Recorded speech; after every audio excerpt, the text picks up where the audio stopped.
का मित्रांबरोबर वडापाव झोडायचा आहे का? हा? मेसेज करायचे काय ईशानला? मग यानंतर ती बाहेर जाणार नाही. चावी माझ्याकडे, मी ठरवी कोणी कुठं जायचं. जेवायचं नाही, जेवायला द्यायचं नाही. चल चल.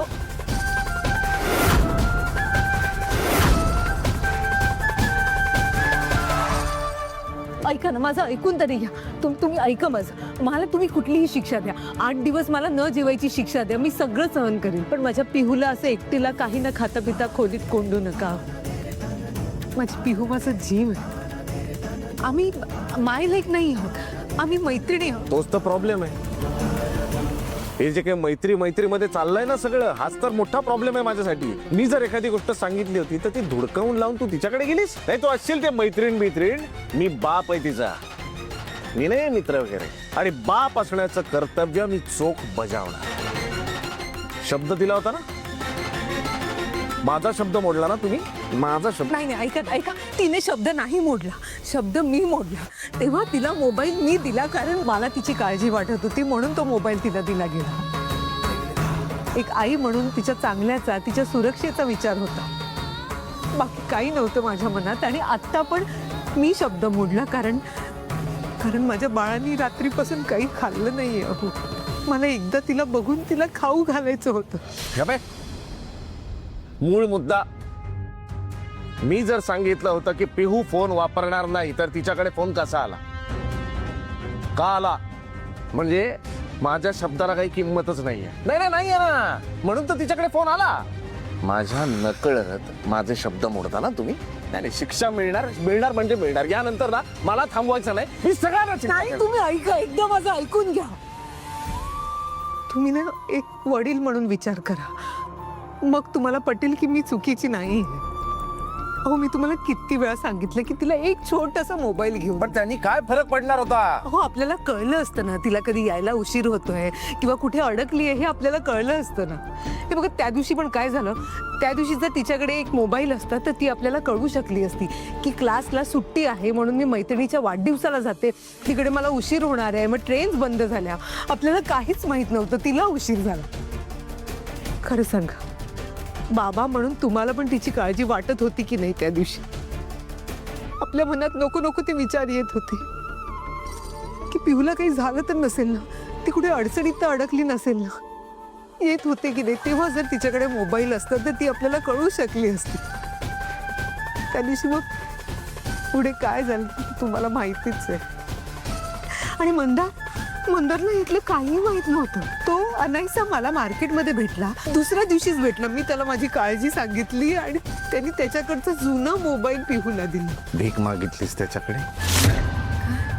मंदारकडे भीक मागितलीस ना, की माझ्या मुलीकडे फोन नाहीये, माझा नवरा तिला फोन घेऊन देत नाही, माझ्या नवऱ्याची ऐपत नाहीये तिला फोन घेऊन देण्याची, प्लीज मला फोन घेऊन दे. आधीच नाचक्की होते. तुझे ते माहेरचे लोक माझा सतत अपमान करत असतात, त्यांच्या समोर जाऊन तू हात पसरलास, बरोबर ना? नाही हो, मी असं काही केलं नाही. मी असं का करेन? माझ्या मुलीची काळजी होती, फक्त ती काळजी मी त्याला सांगितली. माझ्या मनात असं नव्हतं काही तुमच्याबद्दल सांगायचं, आणि मी तुमच्याबद्दल कधीच सांगत नाही. तुम्हाला तर माहिती आहे मंदारची चूक नव्हती यार. अहो, तुम्ही काय करताय? अहो, ऐका ना, काय कोणाला फोन करताय?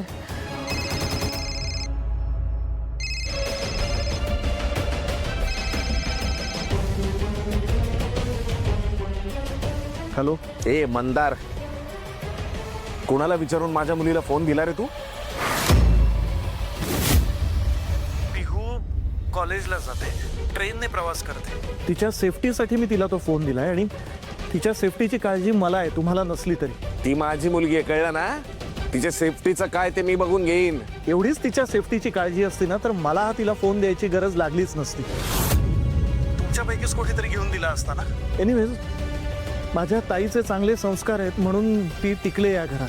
दुसरी कोणी असती ना तर केव्हाच पळून गेली असती, मग तुम्हाला कळलं असतं. जास्त बोलायचं काम नाही, कळलं ना? माझ्या मुलीचं आणि बायकोचं काय करायचंय ते मी बघून घेईन. यानंतर माझ्या घरात नाक खुपसायचं काम नाही. जर तसं केलं ना तर गाठ माझ्याशी, एवढं लक्षात ठेव. अनुताई माझी बहीण आहे आणि पिहू माझी भाची. तुम्ही लोक त्यांना आमच्यापासून असं दूर ठेवू शकत नाही, मी सांगून ठेवतो. हे मी काय करू शकतो ना हे अजून तू पाहिलंच नाहीये. तुझी काय ती श्रीमंती, संस्कार, ते सगळं तुझ्याकडे ठेव, कळलं ना? यानंतर जर परत माझ्या बायकोशी किंवा मुलीशी बोलण्याचा प्रयत्न केलास तर गाठ माझ्याशी आहे.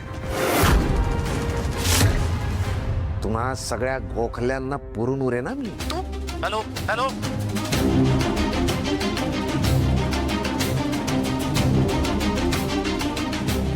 अरे जा रे.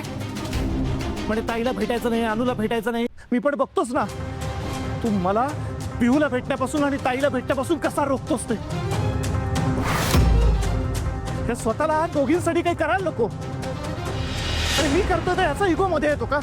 मंदार, अविनाश रावांचा फोन होता का? कशासाठी आला होता फोन? आई अगं पिहू पण ना फोन सायलेंटवर ठेवायला विसरली. आपण तिला फोन दिलाय हे कळलंय त्यांना. काय? मला तो माणूस धमकी देत होता. मला म्हणतो कसा की इथून पुढे ताईशी संबंध ठेवायचा नाही, पियूशी बोलायचं नाही. ह्याला काय अर्थ आहे का? काय उलट्या काळजाचा माणूस आहे हा. स्वतःच्या पोरीविषयी जरा सुद्धा माया नाही करे याच्या मनात. हा असला बाप कुठेच बघितला नाहीये मी आजपर्यंत. एक नंबरचा युसलेस आहे, डिक्टेटर आहे का? कुठल्या मुहूर्तावर ताई या माणसाच्या प्रेमात पडली ना ते कळत नाही.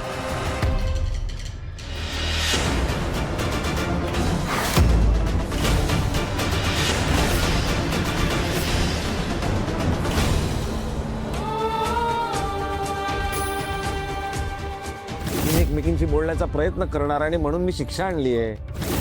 नाही नाही नाही. नाही नाही नाही नाही, काय ती बाहेर जाणार नाही, चावी माझ्याकडे. यांनी पिहूला बंद करून ठेवलं. देवा, काय करू मी आता? यांनी दिलेल्या शिक्षेमुळे कालपासून घरी आल्यावर पिहूने काही खाल्लं पण नाही. सकाळी उठल्यावर पिहूला भूक लागते. काही खाल्लं नाही तर तिला त्रास होतो.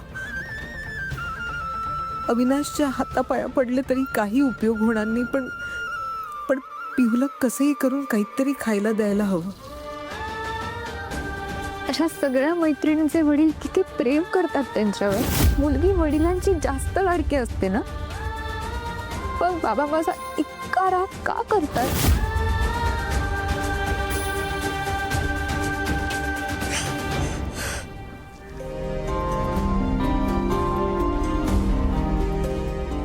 नको ना ग रडूस. अनुवहिनी मला सगळं समजलंय.